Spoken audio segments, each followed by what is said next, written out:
in this community. For those of you Sorry about that. Go who ahead. are new, it's all good. So I used to be a general counsel. I guess, started my career as a corporate lawyer at Latham, doing M&A and capital markets work, and then moved to Gunderson and was supporting sort of startups and venture funds. And in 2012, 2013, I ended up moving in-house and taking a GC role at a venture fund in San Francisco called 500 Startups. I was a fifth year associate when I made that transition and sort of jumped right into a GC seat and like the first GC at a company. So sort of like dealing with all of the mess that was there that I found and having to unwind that or clean it up, let's say.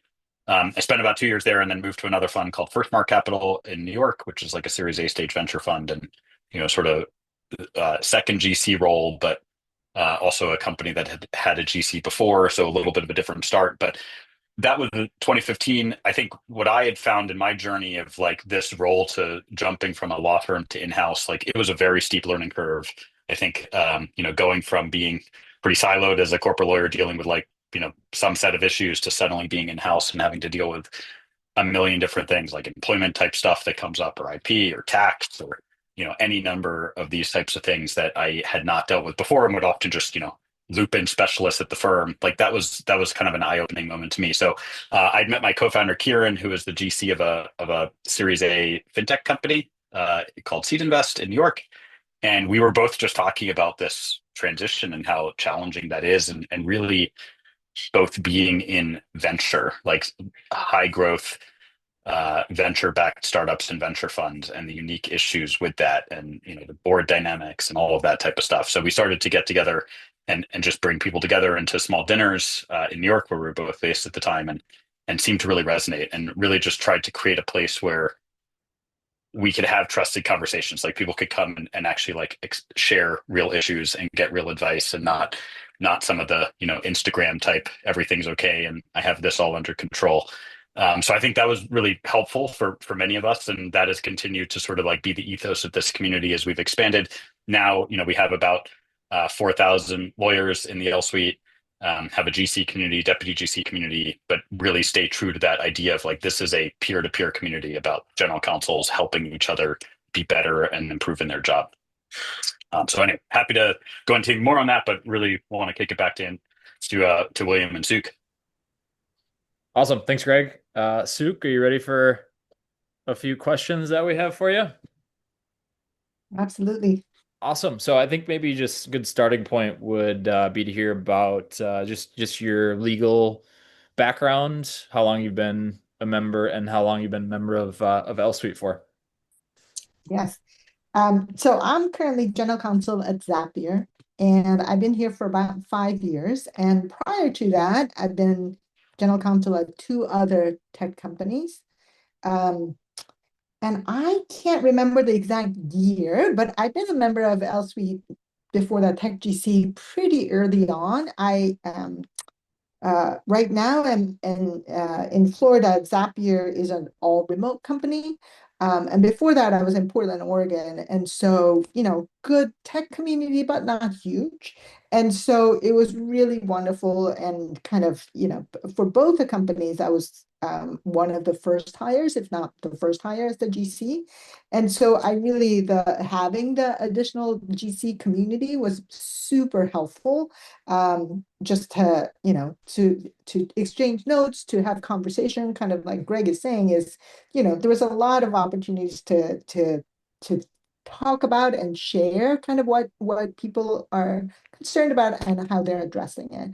Now here at Zapier, I have a team of 6 attorneys, including myself, and we're all members of the L Suite. Amazing, amazing. And how would you say you and your team utilize L Suite? Yeah, yeah. I would say kind of my team, because we're a fully remote company, we're all in the US, but we're in different locations. Like I'm in Florida, I have employment counsel who's in New York, another product counsel in Boston, commercial counsel in California, another commercial counsel in Missouri, and then kind of product counsel, another one in he's in Minnesota. And so they make connections with the legal community locally through L Suite and go to a lot of the local meetups quite a bit to connect.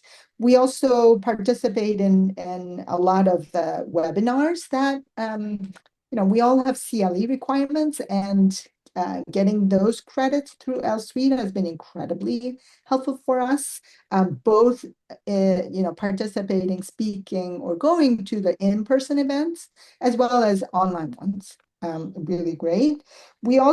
I love, there's the member portal, and you can get a lot of kind of questions answered. You can network with folks on some things that come up. I can share kind of one specific example just very recently. I don't know how many of you got this, but there's this kind of I can't remember his name. There's kind of a single, person who's going around serving a lot of tech companies with claims on cookie kind of data privacy claim based on the cookie banner. And so we received one of those. And so it was kind of like, oh, do we go to outside counsel? But my product counsel, he's like, oh, let me check with, my tech GC or Elsuite and see. And so he got on there and he saw a bunch of questions already in kind of discussions.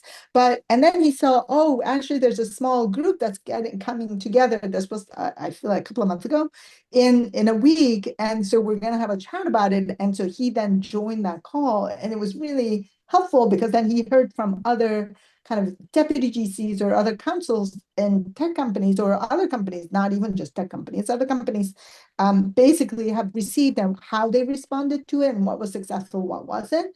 And I think there were about 12 companies on that call. And he said that was so helpful. And then kind of he and I just networked, discussed, and we decided what we were going to do and how we were going to respond based on that experience. And so that was great help. So there are lots of opportunities and examples like that, yeah, you can go to outside counsel and pay, or you could also kind of initiate, we might, if this was serious enough, we would have probably gone out to outside counsel, but it was a good kind of sanity check with our peers. And so there's a lot of kind of small opportunities like that we find really helpful. Definitely. And in our previous conversation, you also mentioned that our template library has been helpful for your legal team. Are there any Yeah. specific documents that you have found useful as of late? Yeah, I think when I talked to you, I had literally that morning because I was thinking, oh, we need to do a update our corporate document retention policy. And so I thought, oh, let me go and see. And then I actually went into the template library at Elsewhere, and there were a bunch of it.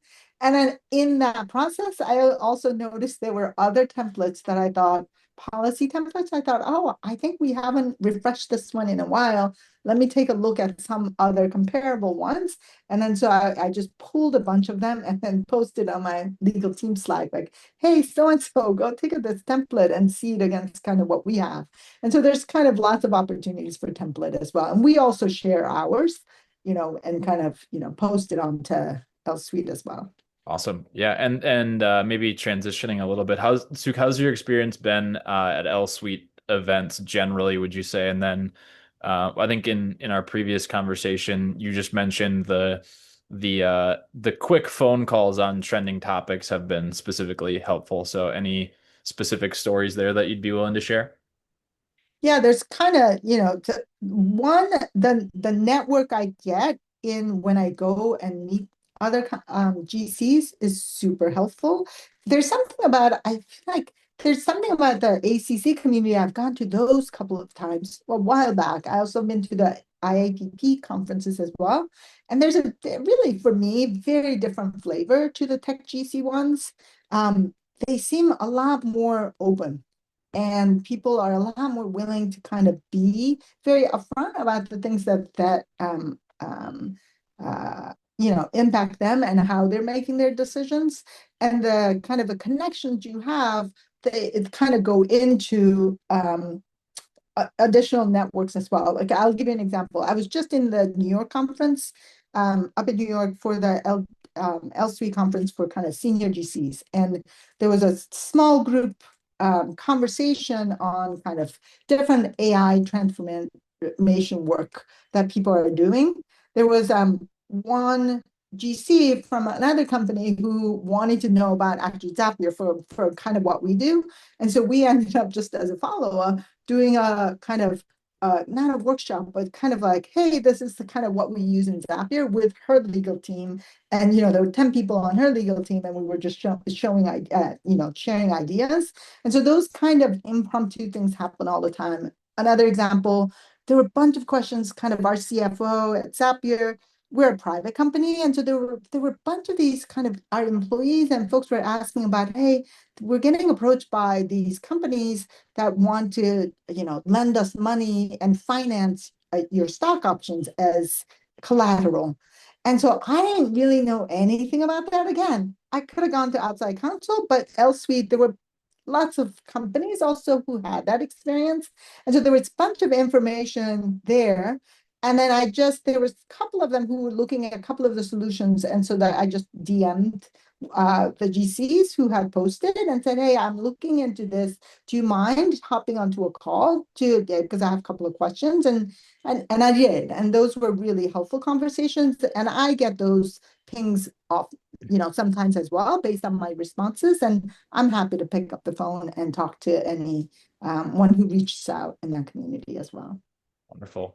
Yeah, you mentioned having conversations with your CFO, and I think there are probably some people on this call who are now considering or have considered L Suite membership in the past. So, how do you specifically justify or make room in your legal budget for L Suite? You've mentioned outside counsel a few times, so I think Yeah. any context I think would be helpful for some of the other folks on this call. Yeah, to me, I think for me, it's really kind of two things. I don't even need to get to outside counsel budget saving to make this cost make sense for our CFO or kind of for me, right? Is one, I think the CLE is a big thing because we all need it and we have to, and especially for my team, when you have team members in different states, right? They need their CLEs.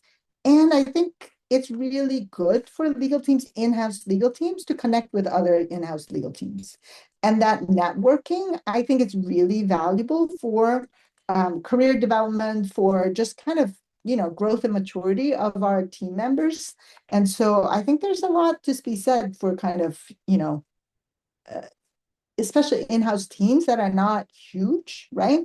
To have that network has been really helpful. And I also think there's been opportunities for our attorneys on our team to speak at different L Suite events, whether in leading small group sessions or, being on stage. And that also is a great attorney kind of growth opportunity. And I feel like it's a really good investment in the team as well. Awesome. Well, just one more for you, Suk, and then we'll open it up to questions from the group here. I think the other thing that we hear from a lot of folks that consider L Suite membership is they're just too busy, and it's hard to communicate that we tend to be a time saver. So I'm just curious if you have any specific example of how we have saved you time in the past. Sure. I think it's again, I think maybe I'm repeating my examples, but for example, like we all have to do if you need a template, right? It's just so easy to just log in and see if they're existent. Or if you want to know, I don't know, we're interested in swapping out our CLM or using different ones, right? And then you can go into the portal and you can see what people have tried and kind of you don't need to wait for responses. Often the responses are there because somebody already asked them, and Suite does a really nice job of organizing the existing responses that you could go see. And again, as I kind of mentioned, if there's something that you need a pulse on kind of what other companies are thinking, it's a great way to go and drop a question. And then often you'll get really quick responses back from folks. So it really is a time saver because if you have a question, like it's a really kind of a great trusted community to go into to get feedback. Well, those are all the questions. So thank you so much for answering all of them, Suk. Really appreciate it. Would love to just open it up to the audience now. If anybody is is brave enough unmute themselves, we'd love to take any questions. If you have anything for Suk or Greg or me, the floor is open.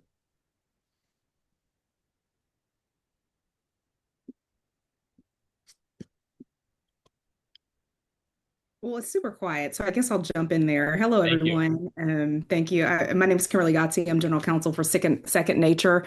We are PE backed, and it's funny. We had a General Counsel network that's kind of fell off, but it was going really well with all of the GCs for all of the Portco companies under the PE, and it reminds me of the same of this. We meet on a weekly basis, share insights, trends, tips, share documentation. But of course, that cost was free as part of the PE. And so, not being aware of any of the costs associated with this, would love to know that, William, when you get a chance. I am one, and my team is lean and mean, but we do use, LexisNexis. We have our own CLM. We have, fortunately, an AI group internally that has built out some AI automation tools within our systems. What else, aside from the networking, community engagement, and CLEs, that's worth the addition to the budget? I'll tell you, just a little bit too late if you're all like me. We kind of cleared our budget, or at least got them approved a couple of months ago. So, hoping that this is well worth a late addition. But yeah, what else could be a benefit aside from what I already currently have for L Suite? Greg, do you want to take that one, or do you want me to take it? But actually, maybe Suk, if you have any answer to Oh, that first, yeah, that part. we can jump in too. But Yeah, I think for me, the kind of what I would add to that is kind of, Kimberly, what you started out as that GC community, because it won't show up in the CLE. Like the kind of the Absolutely. honest conversation won't show up necessarily in the CLE. It won't necessarily show up in the templates. It will show up in the call that you pick up, right? And to say like, hey, kind of as my example is when we were looking at equity financing, I thought, oh my God, there are all these, SecFi, Quid, there were a bunch of these companies. I didn't really know much about it. And we were looking at their offerings, and to be able to pick up the phone and talk to other GCs who considered it, either said yes or no, and what were kind of like their gotcha moments. What did they wish that they didn't, like they wanted to make sure they dealt with, or what they found out afterwards. Like those real stories are so valuable. And so to me, like you can't really put a dollar price on it, but that to me is the thing, is having the community to be able to ask a question, and then having really open GCs who will pick up the phone when I call. So you have found that you've been able to establish connections outside of the community engagements, or at least the virtual meetings, to be able to pick up the phone and ask those pertinent questions. Oh, that's great. Oh That's yeah, great to hear. oh yeah, absolutely. And how often do you meet? Is it like once a month, once a quarter? I don't do that. There are kind of, so there are different meetings. There's kind of like coffee meetings where you just are randomly assigned like one-on-one, just as a social thing. There's also different kind of groups within locations do kind of get-togethers. I am all the way in Florida, so I don't do a local meetup, but I do make sure, and I go to more of the in-person conferences now that I'm not when I was in Portland, I would do more meetups, drive up to Seattle, or sometimes when I'm in San Francisco, I would. But now that I'm here, I then make it a point to kind of go to the in-person conferences to connect up. But my experience has been like, if I have a specific question and somebody responds, and I said, hey, I'd love to know more, and then just DM them on the thing. So far, my experience has been everybody's been very willing and open for me to kind of give them a call. That's awesome. That's great to know. Thank you for that. One last question. Are the conferences included in the cost? Yes. yeah, they are. So kind of maybe I can also, I mean, I'm going to echo a lot of what Suk said, but I think at its core, there are a lot of things, like there are a lot of sort of benefits that we try to wrap into the community, but at its core, it's a peer-to-peer community. So like I'd say the real value that we hope to provide is connecting with your closest peers. So we have quite a few PE-owned companies and GCs of PE-owned companies, which I know is different than being in a venture-backed company, and the board dynamics of that. So we do events focused just for the PE companies.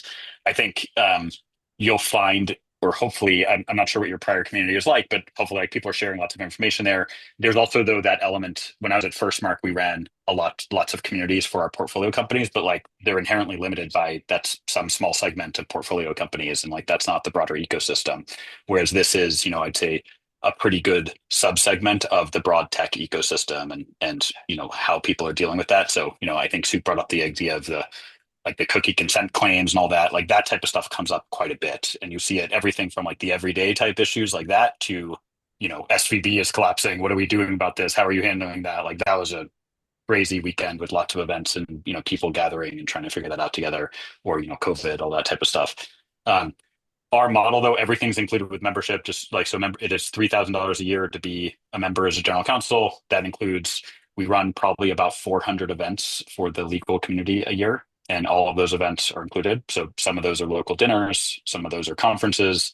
I'm going to put John on the spot here, if you don't mind, John. Like, so some of these are offsites, right? So we did an executive offsite in Cabo recently, which John was at. So Yeah. those are like that's a small gathering, but all of that's sort of part of membership. Yeah. And what I'll say is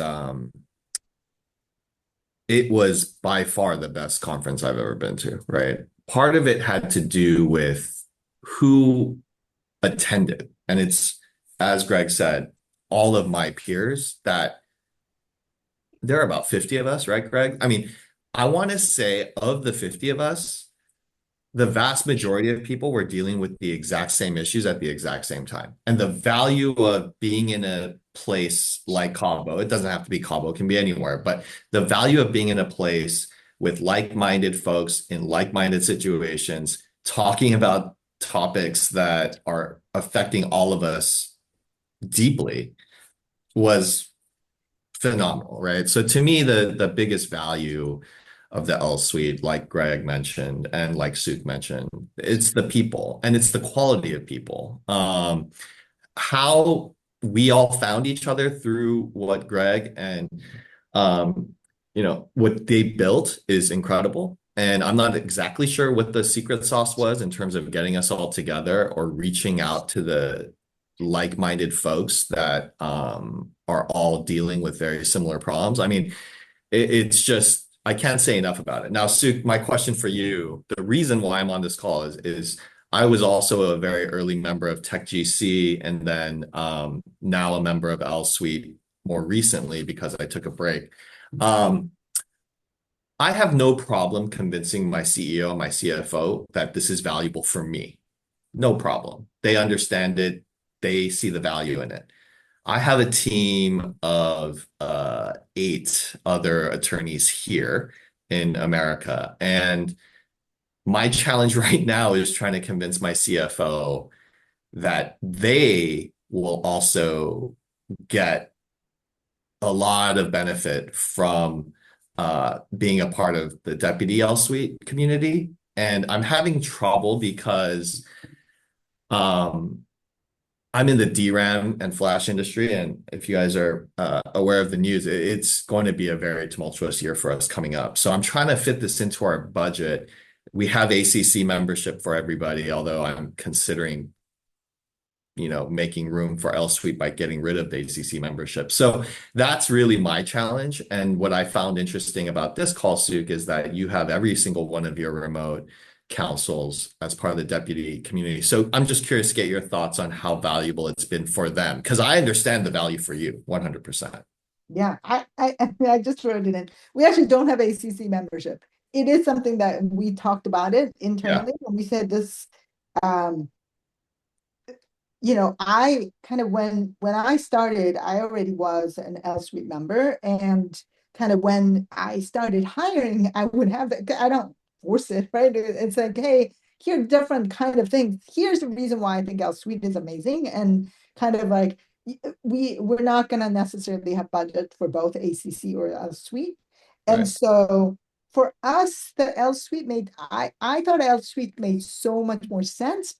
Exactly the reason that you said, John, is the quality of people in terms of how connected and open and honest folks are, and how much people are willing to kind of share their expertise as well. And that goes across all kind of, levels of attorneys and experience levels. So, for example, my employment counsel has kind of her employment counsel connections within L Right. Suite, and she will pick up the phone with them and consult. She is only one. We may be a team of 6, but she's the only one with kind of employment law expertise. Right. And so either she's going to call outside counsel or her network. Right. Right. Same thing with kind of product counsel or data privacy, right? They can go call outside counsel, or they can call their kind of network. Right. And so we don't necessarily quantify it that way, but I think when you kind of look at kind of the amount of, it's more qualitative than quantitative for us on the on actual budget save. Yeah. Yeah. And this is probably more of a question for Greg and William. So to what Suk was saying, I definitely can see the value of, for example, my data privacy counsel having access to the network of folks who work on data privacy. Same with IP litigation, things like that. Greg and William, do you guys, my recollection is I would see on LinkedIn and the L Suite board, like there are specific meetings for folks who focus on data privacy, or conferences, or even like for IP litigation, right? Folks who are focused on that, like separate conferences or meetings for them. Is that right? And how frequent are those things? Or how many of these more specialized breakout meetings and conferences do you guys have? Yeah, it's a great question. I mean, we sort of do them in the areas that we see a lot of density from members. So meaning litigation has become a core one. We have lots of like deputy or head of litigation, particularly at larger companies. So we now have specifically litigation focused events. IP is a big one, IP/commercial counsels. We do quite a number of things on there. Suk hit on employment. We do like annual employment related events. So there's a handful of those. I think it's probably, this is where I'll say like we are not nearly as extensive as probably the ACC on that front, that they have many dozens of these subgroups, and that's driven by just sort of like what we see in the membership, and we continue to build those out. For whatever it's worth, I mean, I think to all of your questions, like just maybe nice way to wrap this up, like I was a member of ACC too. I got a ton of value out of ACC in a lot of ways, but the reason Kieran, my co-founder, and I started this was feeling like some ACC meetings I would go to, and I might be with, a lawyer, a junior lawyer from McDonald's, and I'm at like a venture capital fund. And like we had zero in common. And so when we started this, it was really around curation. It was like at the beginning, it was only general counsels. Like you have to be the head and you have to be a GC, meaning like you're in the boardroom. You're not just like the top lawyer at the company, like you're strategically part of that team. And then 2, it was venture-backed tech. And I think now the community has expanded, right? L Suite has different factions, but that's still core to our ethos. So like you are part of Tech GC. Tech GC is still a community underneath that is that same model. And even like your team, like Suk's team, is in a different community. Like there is a deputy and counsel community. That discussion board is separate because GCs might want to talk about, hey, we're doing a RIF soon, and maybe the deputy doesn't know that. Like that's private, right? So it's really about that closest peer connection and then creating those synergies amongst those groups. Yeah, no, that's very helpful. And then I would just maybe throw in and add to that what Greg said. There's a functionality within our platform. So all members have the ability to send direct messages to each other. And you can filter the member directory by the keyword search. So if you're searching for privacy counsel, I can punch in that title. I can find all of the people that are privacy counsels. I can message them one-on-one. I can sort of group chat with them. So even if there isn't really a specific event that we're doing that is coming up, it's a feature for other folks within specialties to get connected with other folks that are going through the same thing within the platform as well. So I thought that was just important to add. You have time for one quick question. This is Chris Kegley's with Agnovos Bioscience. I'm curious as to whether you can share data on the profile of the member companies that you have, sort of, by industry and company size. Yeah, absolutely. I'd say, I mean, probably I can send you something that's a little bit more robust than this, but um, probably about 50% plus are like Series C or later companies. So the majority, I'd say, are Series C or later. About so out of 4,000 members, let's say there's probably around 300 public company GCs. The rest are private. So the majority is still private venture-backed companies. Industries are two sort of like our largest industries tend to be fintech, crypto, which sort of finance, SaaS, if you consider that an industry, lots of like SaaS-based models. I guess what industry are you in? I can tell you if that's one of the big ones.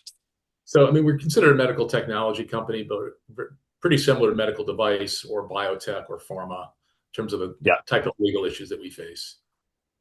Yeah, so that's probably one of our smaller communities. We have like life sciences, biotech, which will probably include, things like med device as well as like pharmaceuticals and venture life science funds investments.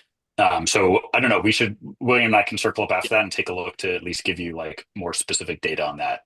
Okay, that'd be great. Thank you. Yeah. Cool. Well, yeah, thank you guys for joining. Chris, if you wanted to set up a one-on-one call, happy to walk you through just folks within that specific industry. There's some interesting ways to find and interact with those folks on our platform. So I'll follow up with you. Yeah, and Chris, for what it's worth, the guy I was sitting next to at the conference at dinner on the last night happened to be life sciences, biosciences guy. So there's definitely a good cross section of folks across all tech sectors, I would say. Great. Thank you. Awesome. Thank you all for joining. Appreciate it. Happy holidays, everyone.